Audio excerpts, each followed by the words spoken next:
just want to say hello and welcome to everybody to this September Stronger Together Get Together, the first get together after the summer. So welcome to all of you. Lovely to see familiar faces. Great to welcome new people as well. So you're all very welcome, and it's really lovely to see you. So September, weird, hey? A weird time of year. You either probably, well, one or the other, having a really slow start, or it's just all kicked off and it's all really fast paced and you don't quite know how you're going to cope with it.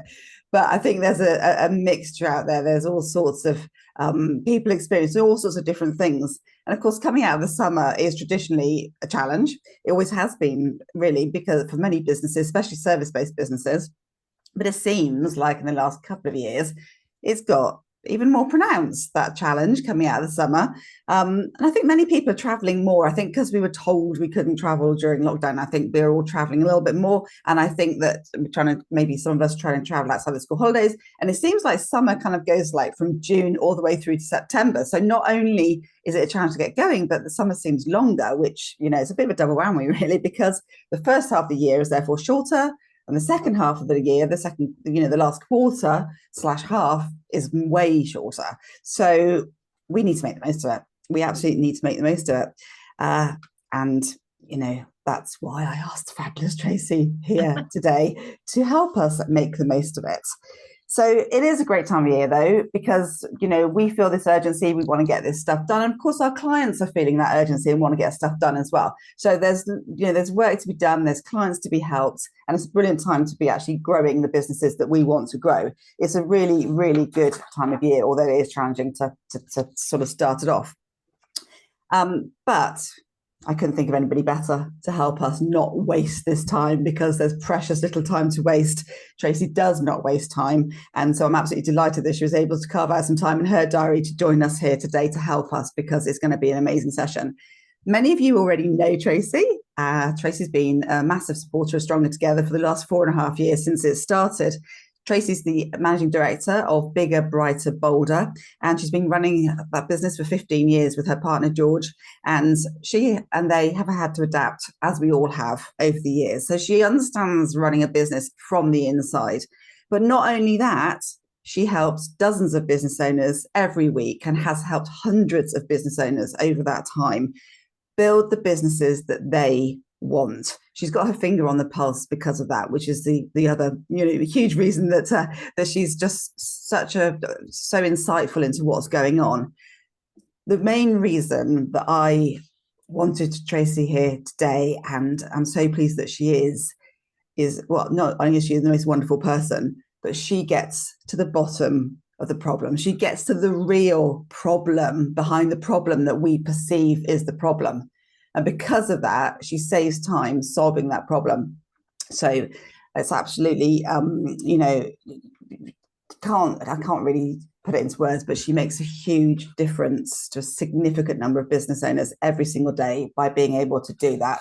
So without further ado, I am going to pass over to Tracey. But before I do that, I want to say this session is recorded. You will get the recording. There is time for questions at the end as well. So pop them in the chat.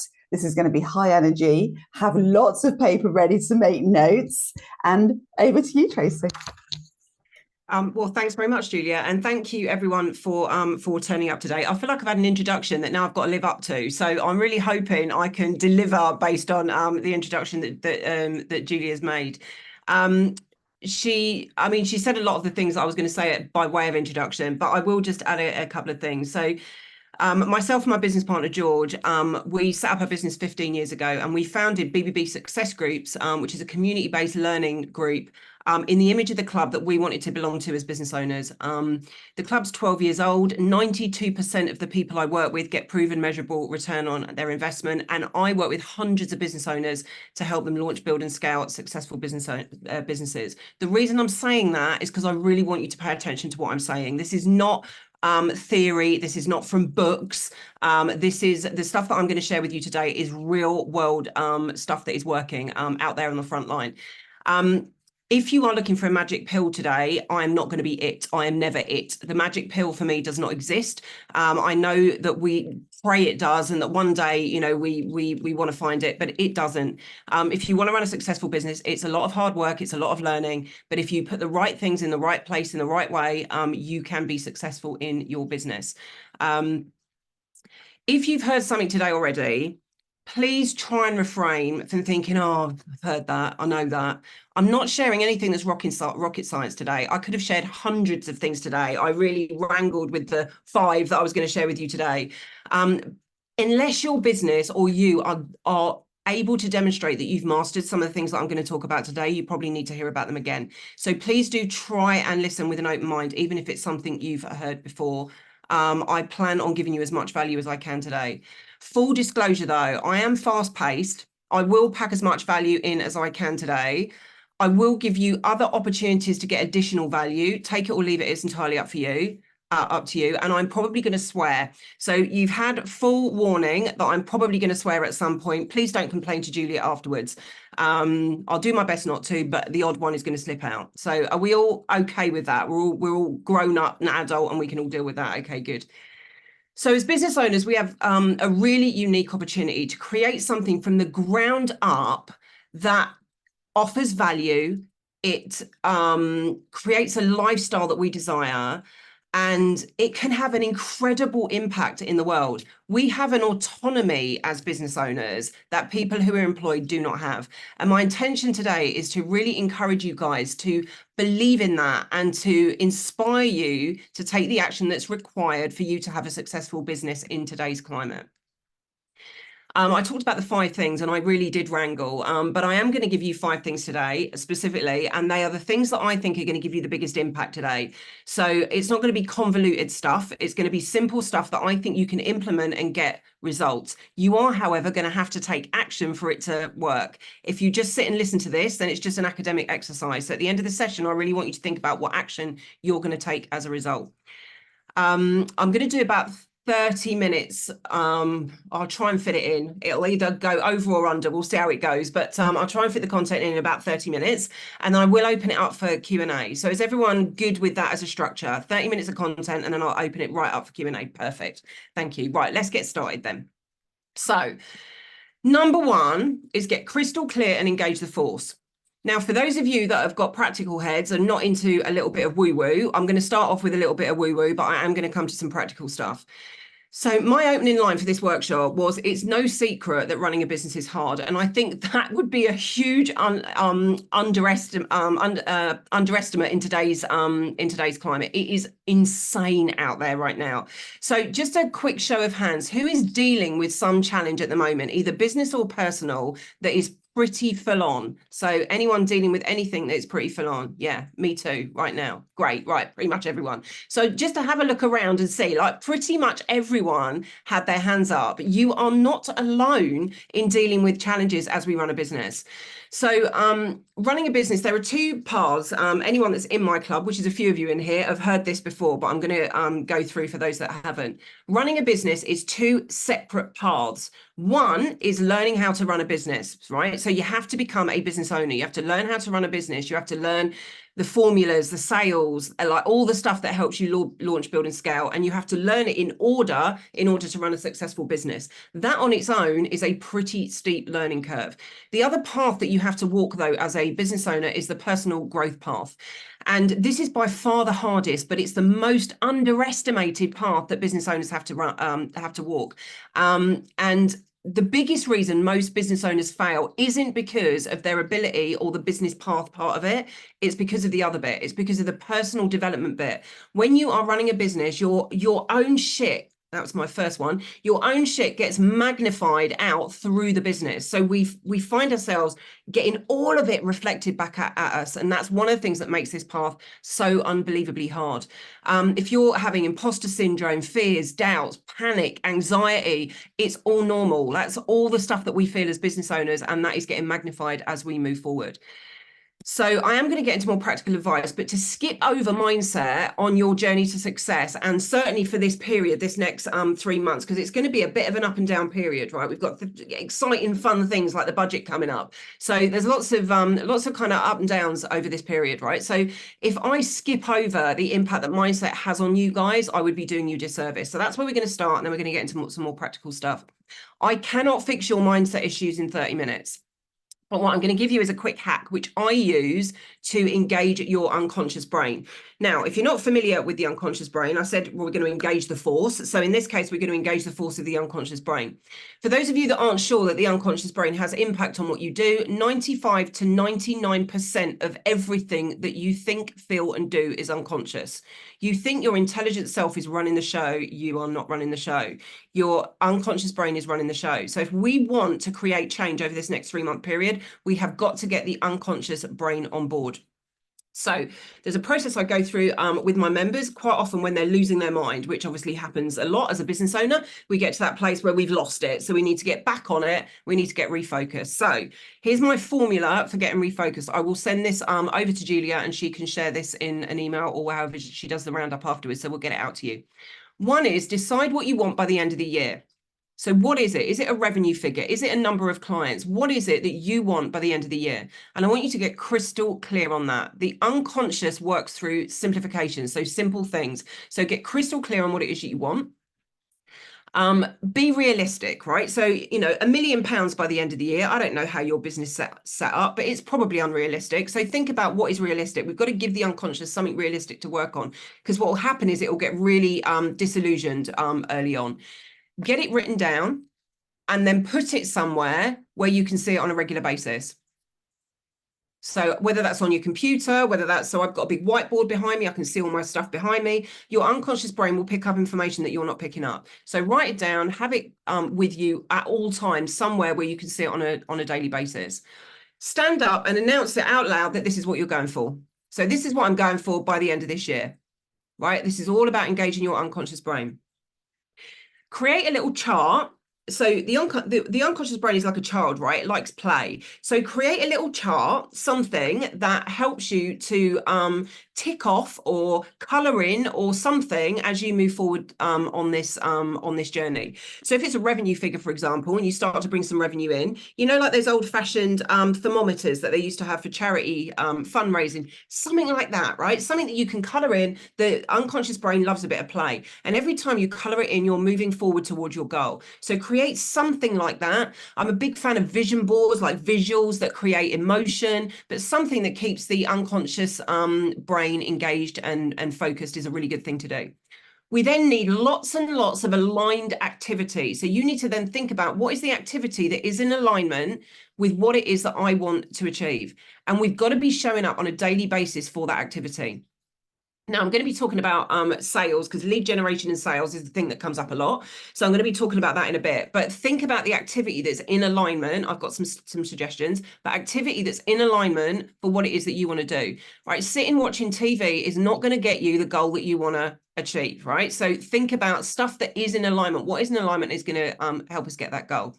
You've got to then let go. Let go of the goal, and you've got to trust. This is one of the hardest bits, right? So we've got to stay focused on the goal. We've got to have aligned activity with the goal, and then we've got to let go of the goal and have trust, right? That is one of the hardest things. I've thrown it in there flippantly because I can't spend too long on it, but it's really important.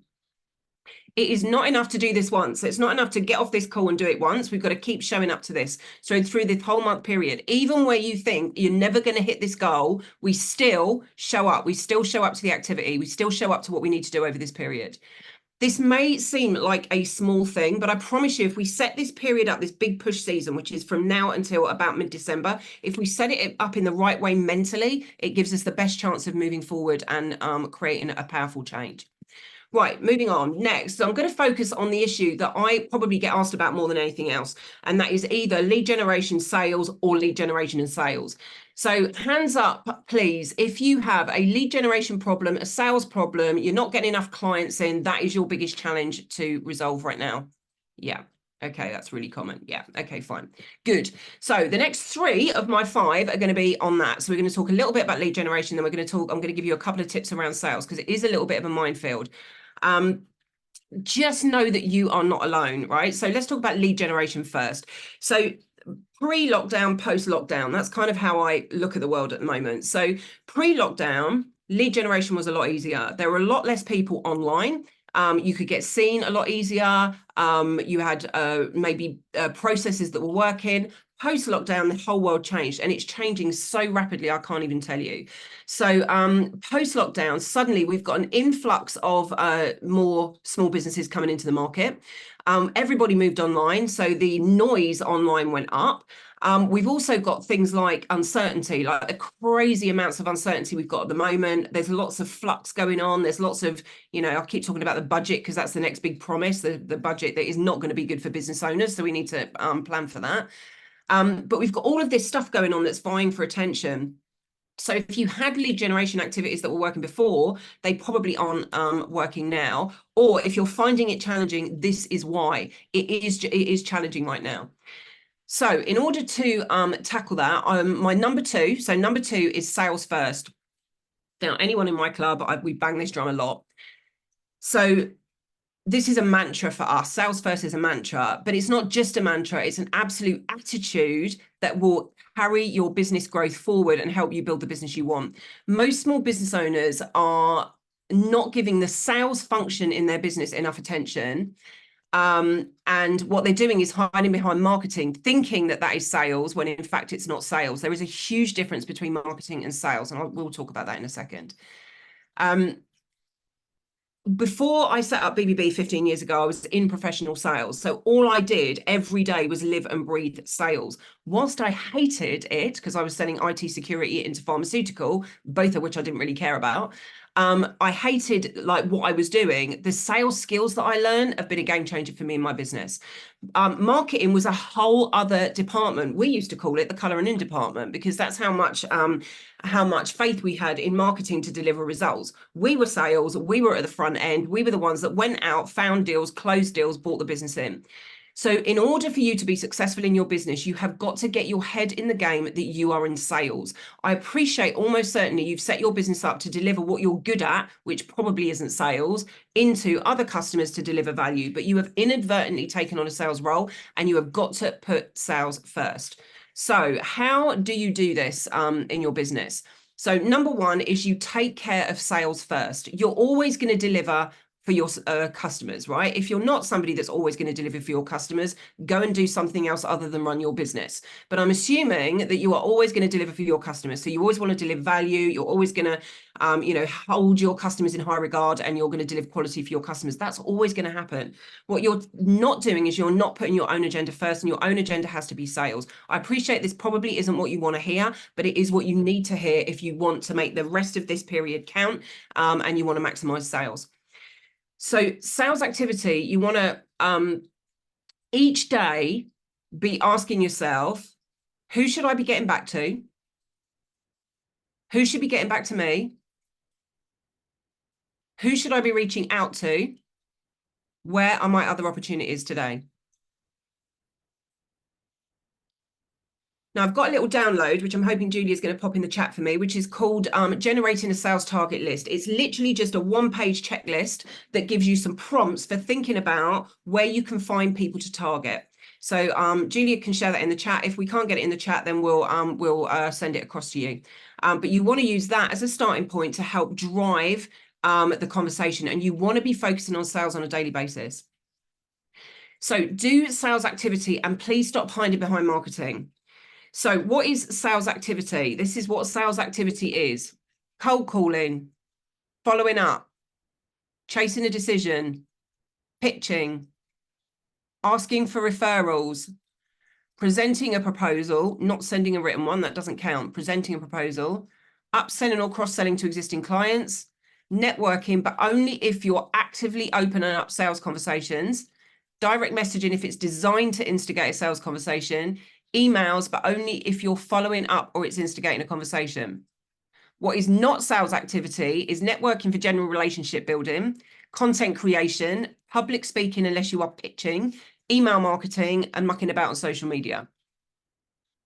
These are definitely not sales. So we want to get crystal clear. And at this level in your business, sales is where it's at, right? Later on, when we've got multi-six-figure, multi-million-pound businesses, we'll worry about our convoluted marketing strategies.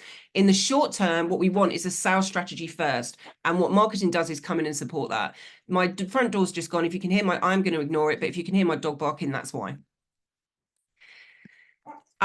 There are three key areas that I think you should be focused on for lead generation. One is networking with intention. The other one is referrals.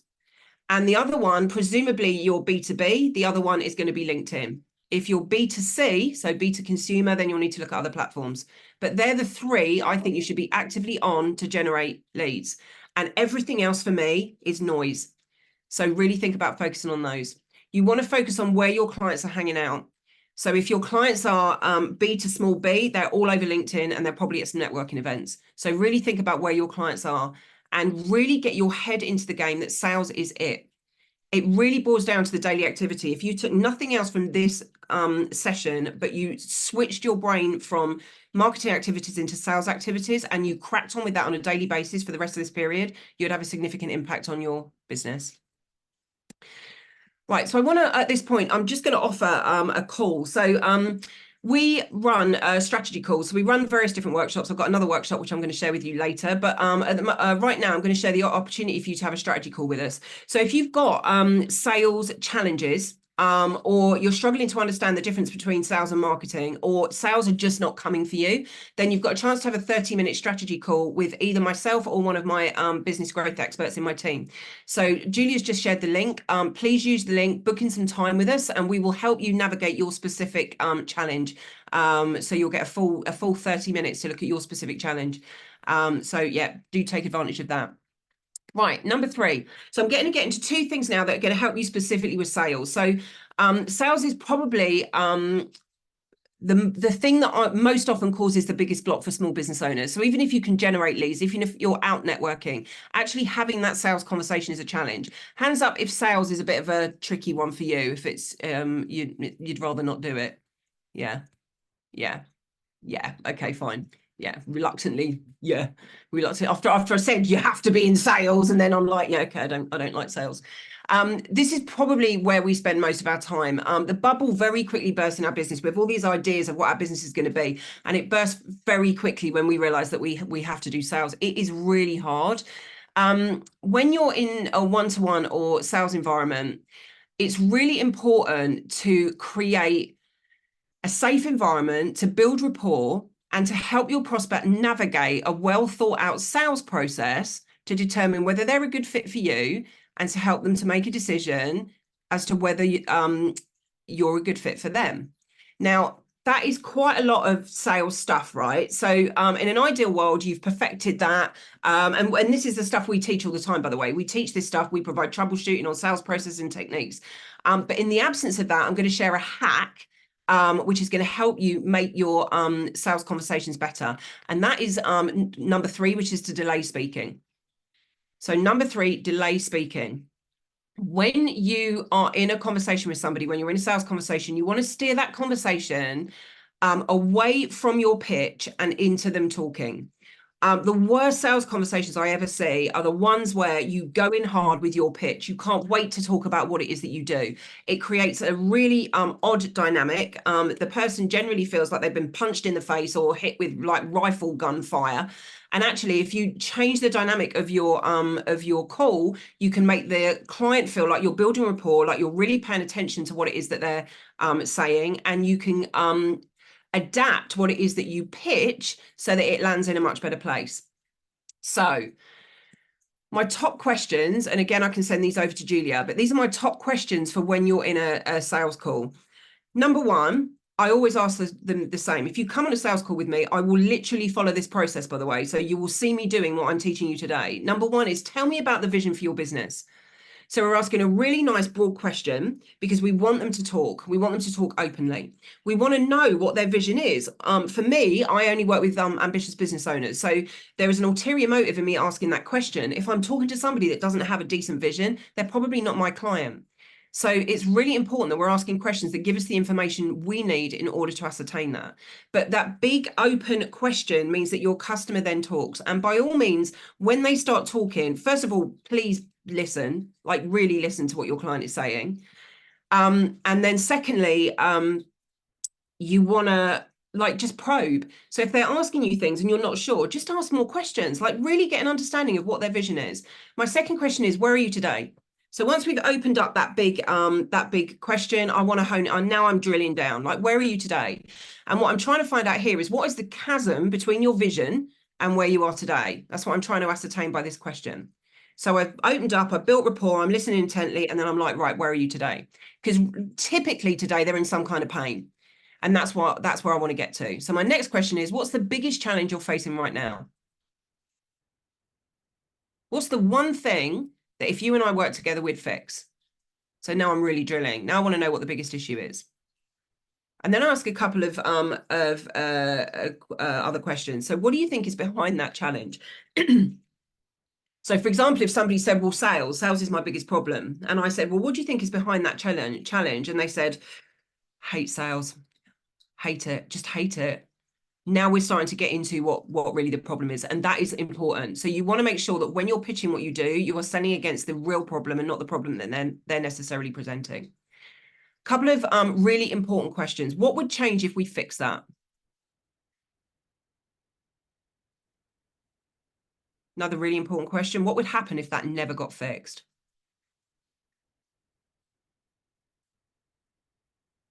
And then there's a question which is a permission question, which is, can I tell you a bit about what I do in relation to what you've just said?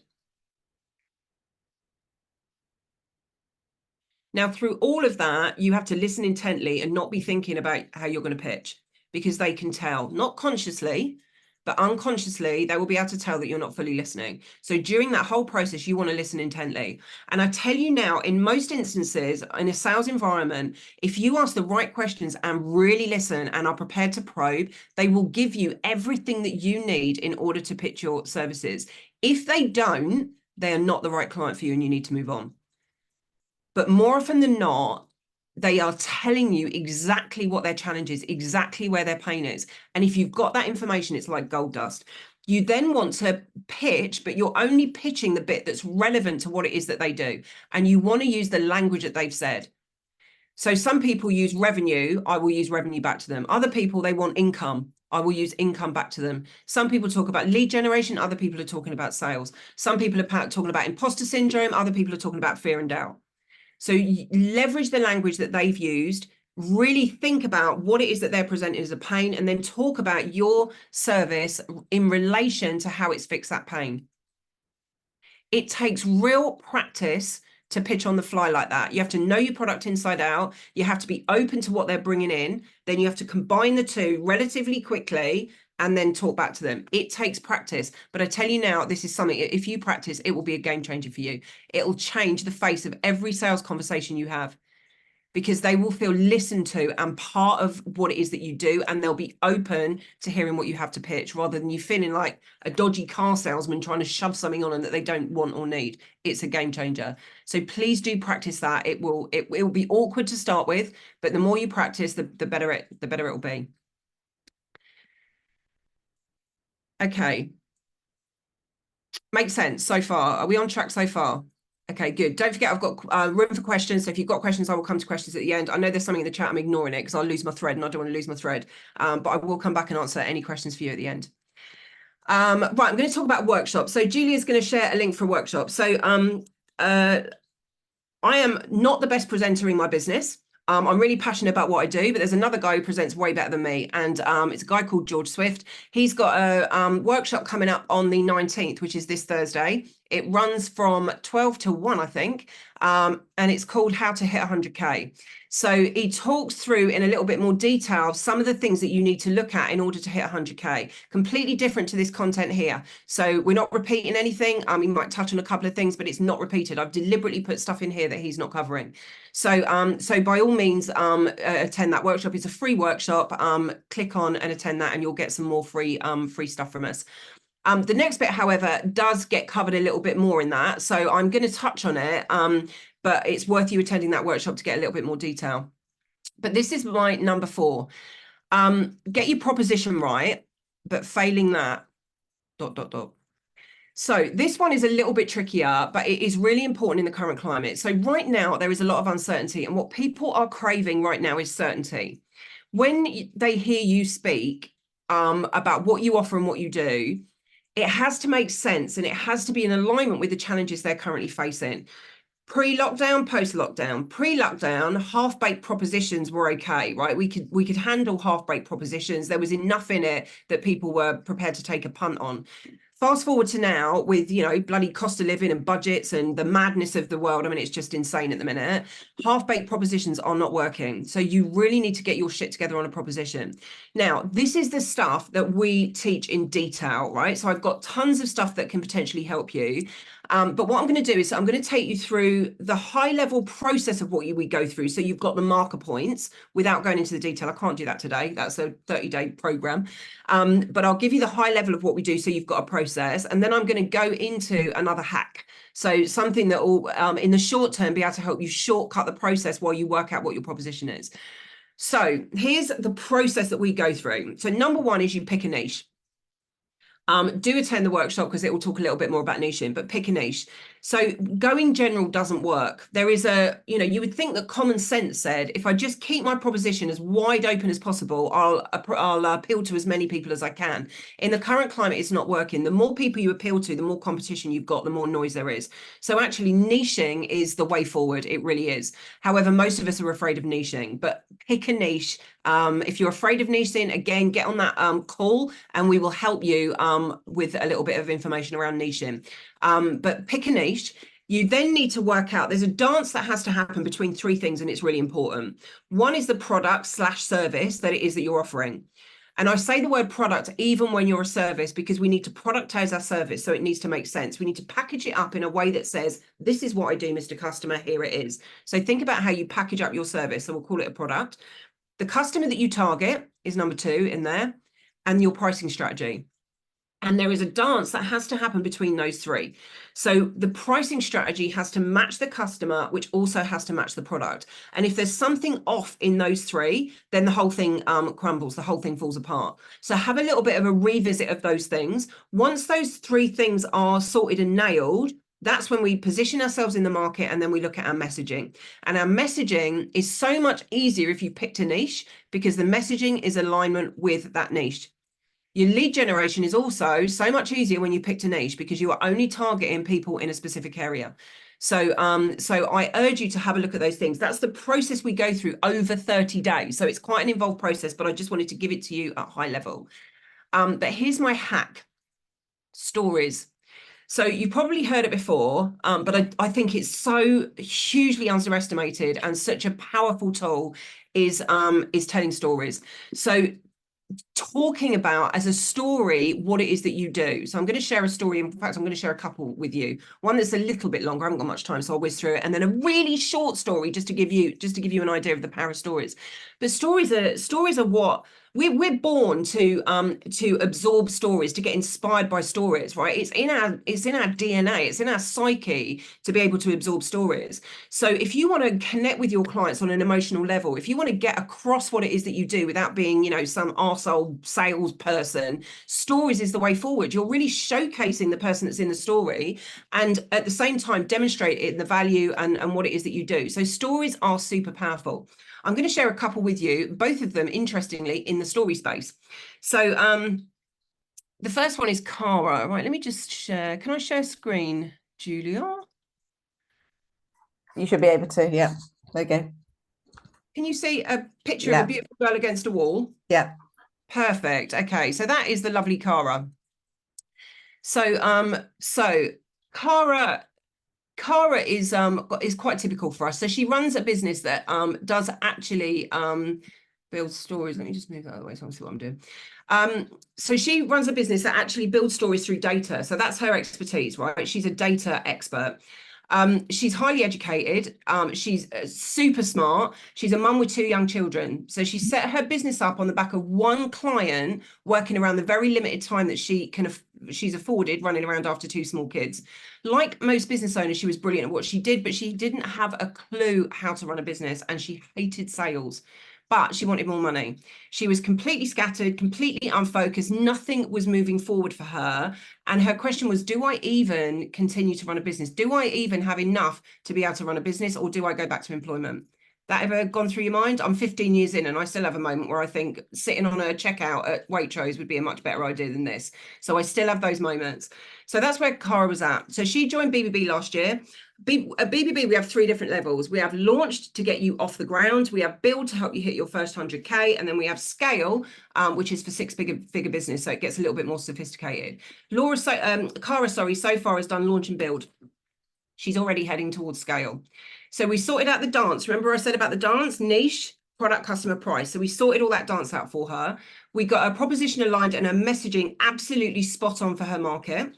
We helped to get a confidence with sales from the ground up in her business. So now sales is in her DNA. And if you saw her before and after, you just wouldn't believe who she is.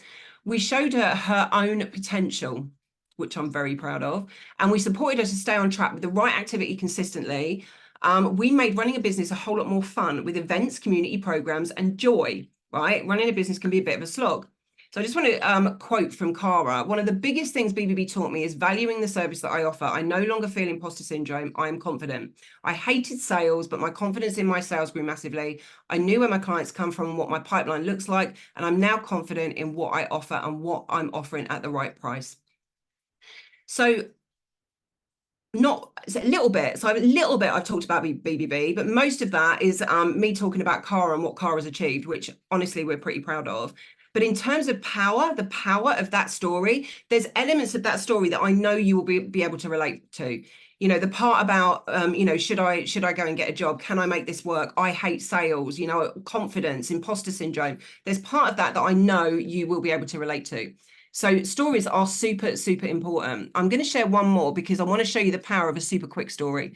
So I've got one more. This is like the quickest story in the history of quick stories. Anna Wills. She runs a storytelling business, professional storytelling business. I think I put the wrong image up there, have I? No. She was struggling to articulate what she does. She was 7 months in, so she's been going 7 months when she came across us, struggling to articulate what she does. So sales was super hard, money was tight, and it was getting very scary financially for her, which was causing a lot of stress. Obviously, that put strain on the relationship, on the family. It was a very stressful time for her. She bit the bullet and made the investment with us to join in May. We got our entire proposition sorted, got a sales head screwed on properly, and she's just secured enough business to match the excellent salary she was on in corporate, as well as creating foundations for the future.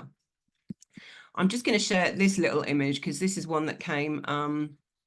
This one came through literally this morning. So as I'm deciding on the fact I'm going to share Anna's, this is what came through. Here is my trophy trio looking lovely in the morning sun. Literally could not and would not have happened if it weren't for BBB. So she's now an award winner. Her business is award winning. She joined us in May.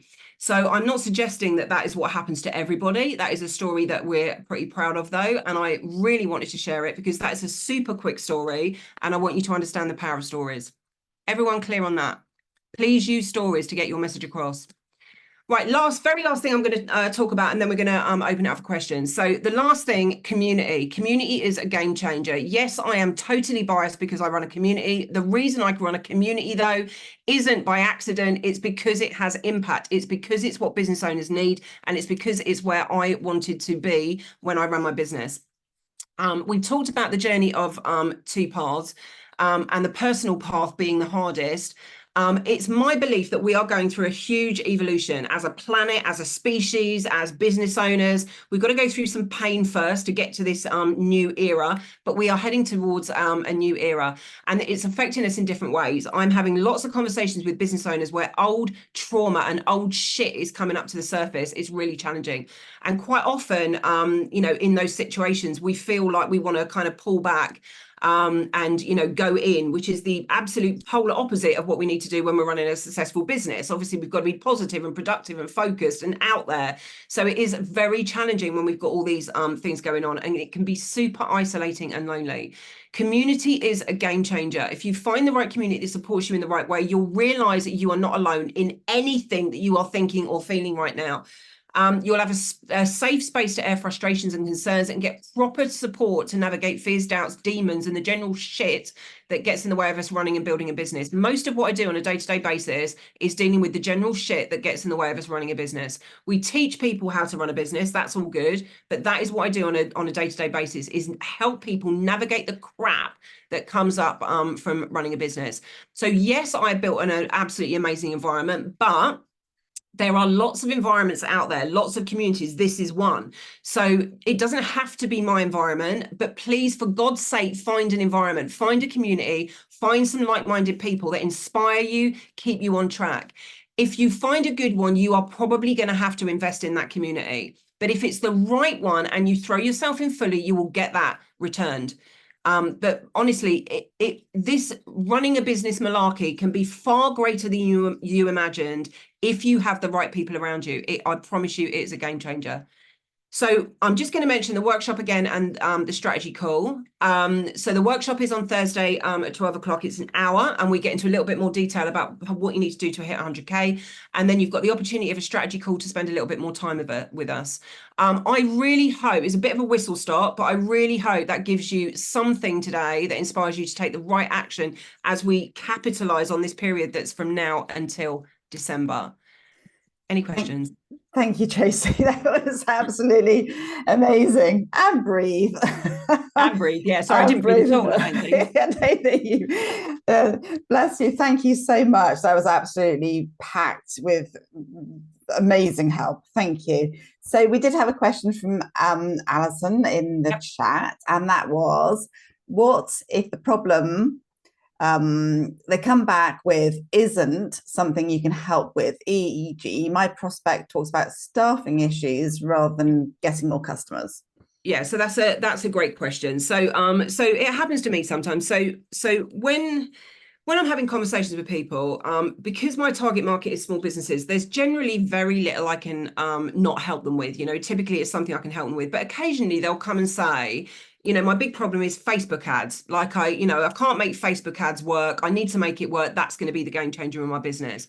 They're not the right client for me. So unless I can find something that is in alignment with what it is that we offer, then I have to move on. And I will openly say to them, I don't think we're a good fit. Facebook ads is not my area of expertise. Here's somebody I can recommend, but we're not the place for you.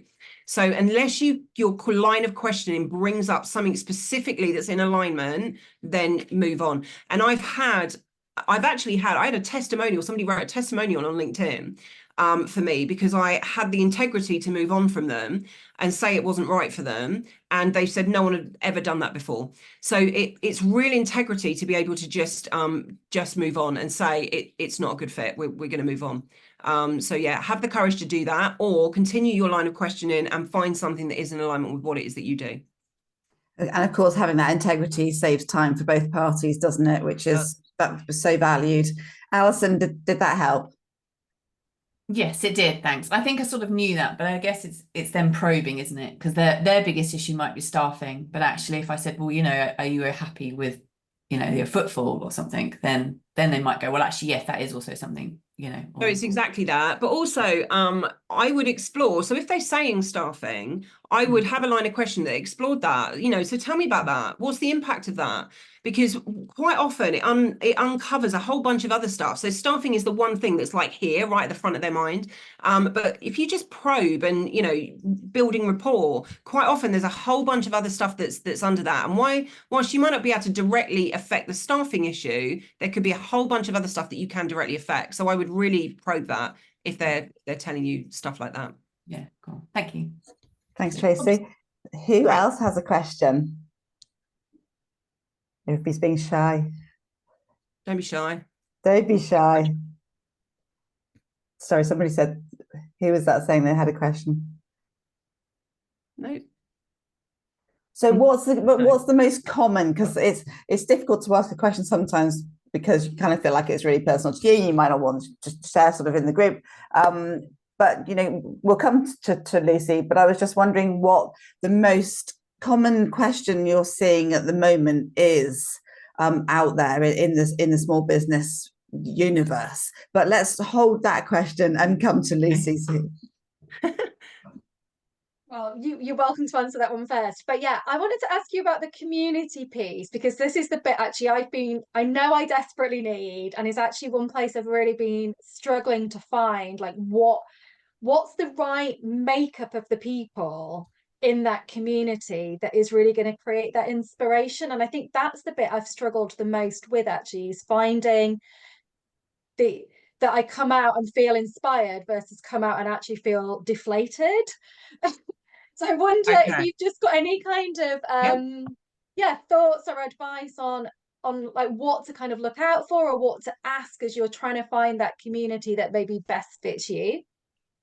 So there's a number of things for me, and it starts with really understanding who you are as a person. So clearly you're somebody that gets affected by the people around you, right? So if you're coming away deflated or inspired, you get affected by the people around you, which is both a blessing and a curse. So if you are somebody that gets affected, picking a group that gives you inspiration is going to be absolutely critical for you. So I would try as many groups as possible. Now, sometimes I know that, one or two people will feel deflated after a session because they haven't had the information that they needed.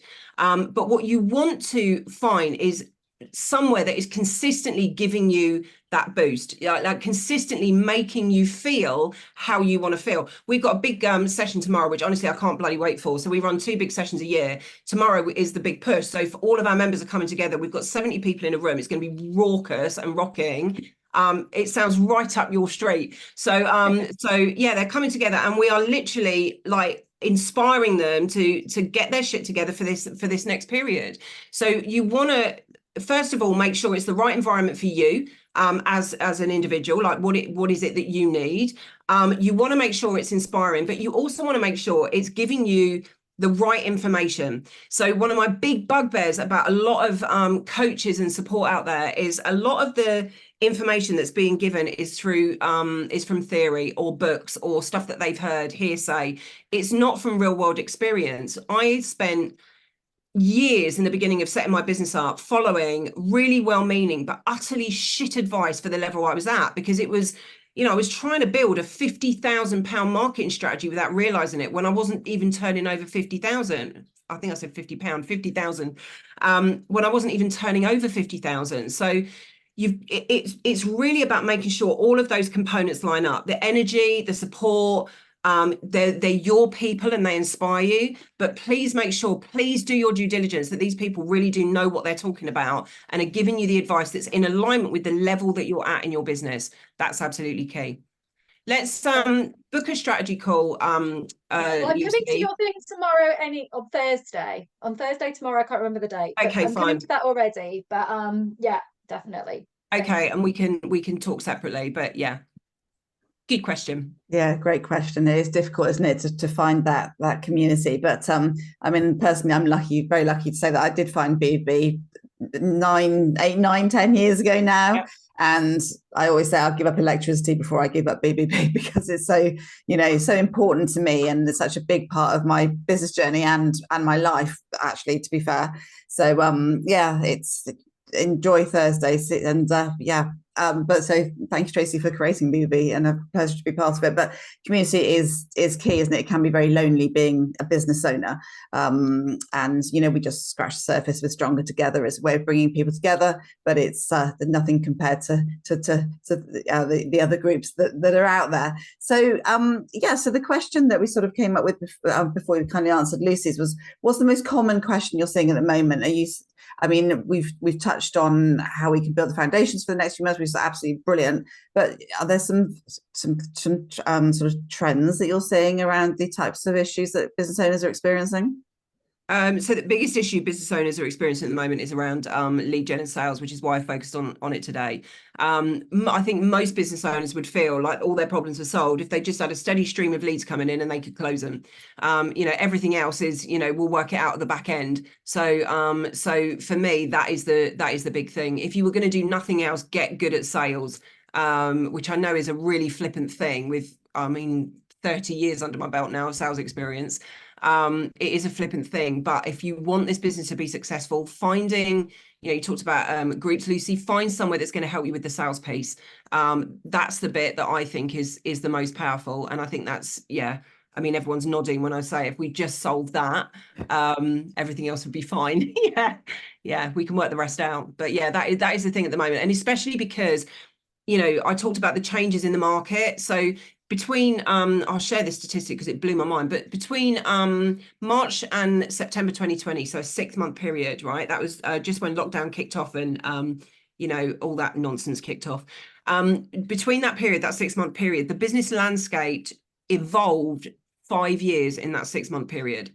So everything shot forward 5 years in that 6-month period. That's how rapid everything, how quickly everything changed. And whilst it's slowed down the change, it's created like a catapult effect with the way the landscape's changing. I mean, look at AI, like that wasn't even here 5 minutes ago, and now it's absolutely everywhere and in everything. But for me, sales, it's an old school traditional thing, and it will carry you through regardless of what else changes, right? We can leverage technology and AI and shit like that, but an old school skill like sales will always be worth learning in your business. So yeah, that's where I would come back to every time. And I saw a statistic a while ago now, but it's something ridiculous, like 46% of people don't follow up the sales call.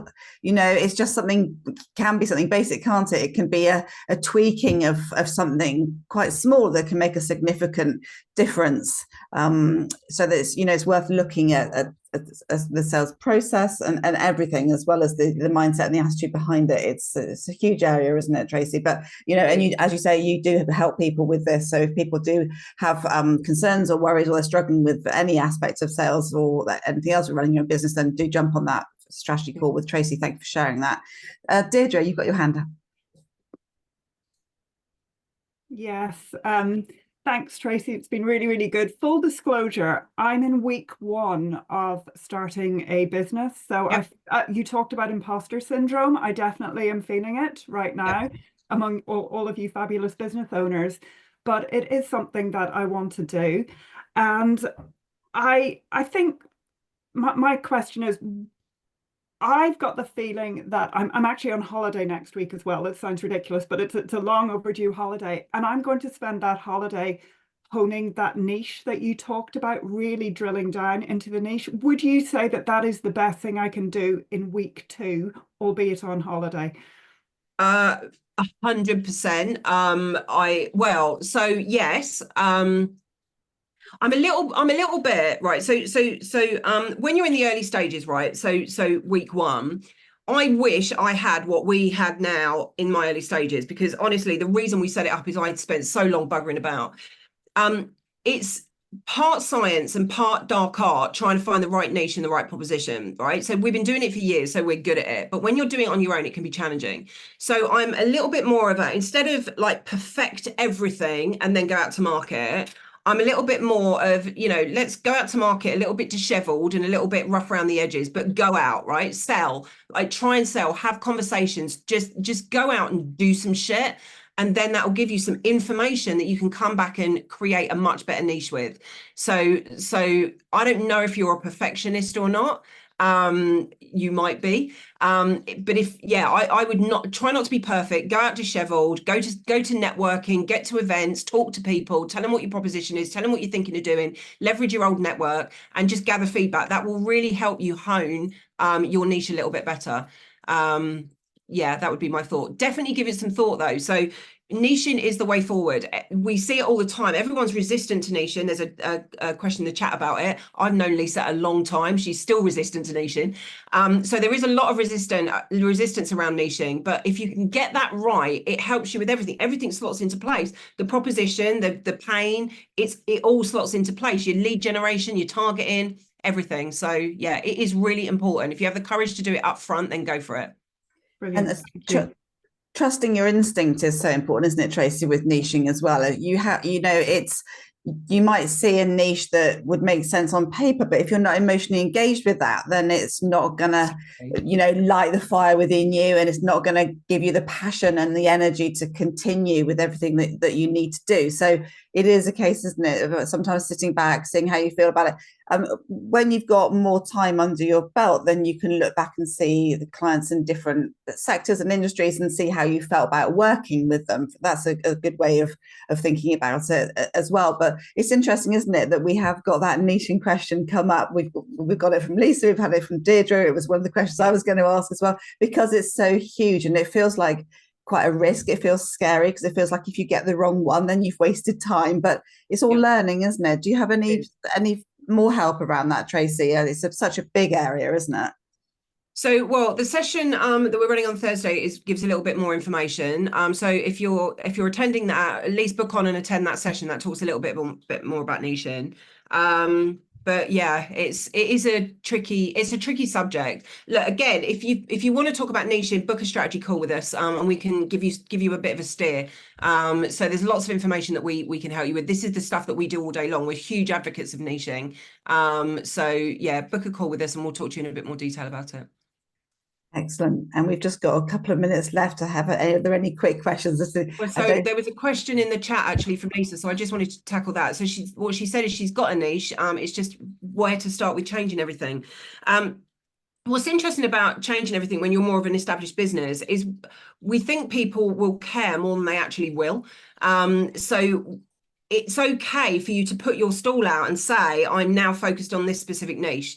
What you want to do, though, when you've got some existing clients, is you want to make sure you pick up the phone to your existing clients and have a conversation with them to let them know in front of the curtain, behind the curtain. So behind the curtain, you love all of your clients and you will continue to work with them. In front of the curtain, which is, what we've got on show, it's all about our marketing, niching, positioning, messaging. So that's where we get really specific. So have a conversation with all of your clients ahead of time, and then honestly just rip the plaster off and go for it at the front end, Lisa.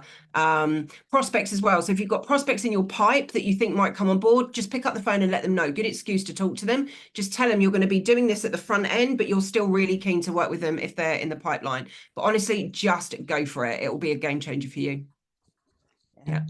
Good advice there. Good advice. I can't believe that you've packed so much in, Tracey. It's been absolutely incredible. I mean, I think that what you said right at the beginning was, at the end of this session, identify what actions you're going to take away and, commit to those. And that's so important, isn't it, to make the most of the next few weeks and months.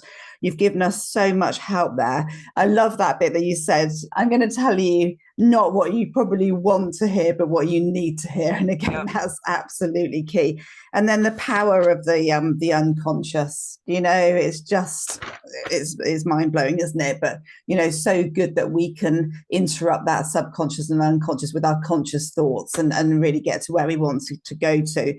And I just love the having it crystal clear where you want to be at the end of the year and have that front and center and, really working to that. So you've given us so much, so many hacks, so much good advice. Absolutely brilliant. I think I speak for everybody when I say thank you so much for that. It's just wonderful. I'm going to go away and rewrite my notes and decide on that action. But it's been absolutely wonderful to have you here. Thank you for taking the time to join us. Thank you, everybody, for taking the time to join us today. The next meeting is going to be on the 9th of October, and the Zoom meeting link is there in the chat. And talking about communities, do join the LinkedIn Stronger Together group. There's 456 business owners in that group now. Join it, make some noise, talk to people, find people in there. It's a great group, and thank you so much for everybody for being part of this today. It's been a brilliant get together. Do connect with Tracey on LinkedIn, and she's in the group as well, but do make the most of that lovely 30 minutes with her or one of her team. It'll be well worth it. And do try and book on that session on Thursday this week if you can as well, even if you have to move some things around to get on it, because it'll be packed with even more value. So it's time to love you and leave you. It's been wonderful to see everybody. Thank you so much for joining us, and thank you again, Tracey, for all of your wisdom. Enjoy the rest of your day, everybody. Thanks a lot. Take Happy care. day, everyone. Thank Thanks. you. Bye. Bye.